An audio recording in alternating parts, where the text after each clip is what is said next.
The wind howled across the barren plains as the girl staggered through the dust, her boots torn, her skin sunburned and broken, and her spirit hanging by a thread. The desert was merciless, an endless stretch of parched earth and forgotten whispers, and yet she kept walking because stopping meant surrendering to the same fate that had taken her family, her home, her hope. Her name was Clara, once a bright-eyed girl from Missouri, who believed in the promise of the West, but dreams die quickly out here, and hers had been burned, pillaged, and left in ashes by the hands of men with greed in their hearts and fire in their rifles. She had escaped only because a soldier thought she was too broken to bother with. He had turned his back, assuming the girl with blood on her face and fear in her eyes was as good as dead.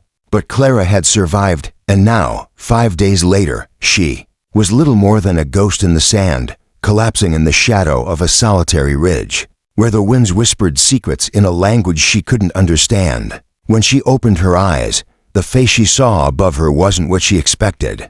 Deep-set eyes like ancient earth, long hair like a raven's wing, skin toughened by sun and wisdom. An Apache elder, kneeling beside her, his hand hovering over her heart as if weighing the life left inside it. He didn't speak for a long time, only handed her water, wrapped a cloth around her wounded hand, and motioned her to follow.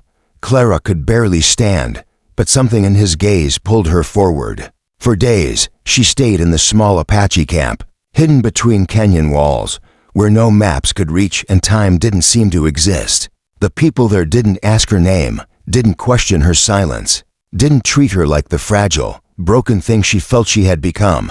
They simply welcomed her with the quiet dignity of those who had lost too much to waste words. The children laughed with her, the women tended her wounds, and the old ones sat by the fire, telling stories in a tongue that sounded like music made of earth and stars. But even as her body healed, Clara's soul did not.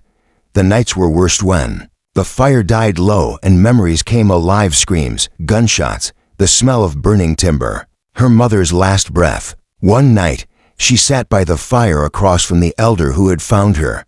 His name was Taza. He had barely spoken since she arrived, but tonight, as the firelight danced across his face, she found herself whispering the question that had haunted her since that night. Am I still human? Her voice cracked, almost lost in the wind. Taza didn't answer right away. He reached into his pouch, pulled out a small stone carved with strange markings, and placed it in her palm. This, he said softly, is a memory stone. Our ancestors believed it held the voice of those who came before. When we cannot find the strength to speak, they speak for us. Clara stared at it, the grooves worn by centuries of fingers like hers shaking, searching. But I feel empty, she whispered, tears falling for the first time in days, like something was taken from me, something that made me real. Taza nodded. They tried to take your spirit. That does not mean they succeeded. She looked at him, confused, and he continued. Long ago, our people were hunted, burned, scattered like leaves in fire. The white men called us savages. They cut our hair, buried our names, stole our children. They told us we were not human. So we asked the earth, if we are not human, then what are we? The wind answered. The mountains answered. And we remembered, we are not human because they say we are. We are human because we remember how to feel, because we carry pain and do not let it become hate, because even when our hearts are shattered, we still find room for kindness. That is being human. His words sank into her like rain, into desert clay. For the first time, Clara felt the heat behind her eyes soften, not anger, not shame, but something older, grief, and beneath that, a small ember of hope. The Apache did not rebuild her like soldiers would have with steel and orders. They reminded her of who she had always been, a survivor, a sister, a daughter of the earth.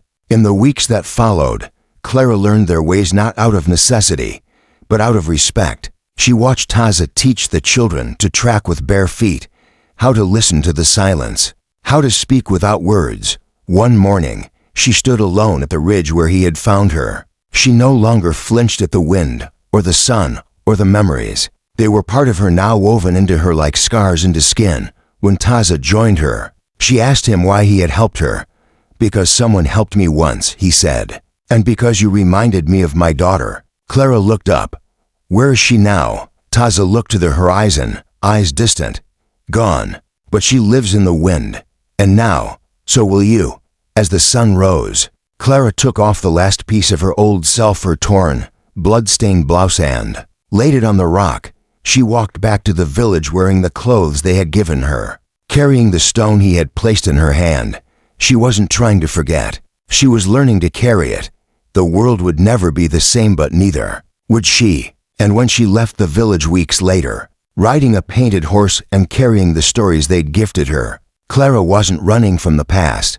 She was riding into it, ready to make it hers, ready to speak for the silenced, to remind others that no matter what has been taken, no matter how broken you feel, the question isn't whether you are still human, it's whether you are still willing to feel.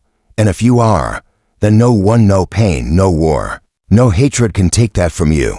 That is your power. That is your truth.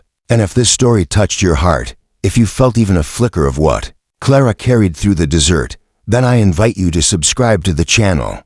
Because here, we don't just tell stories, we remember what it means to be human together. Asterisk.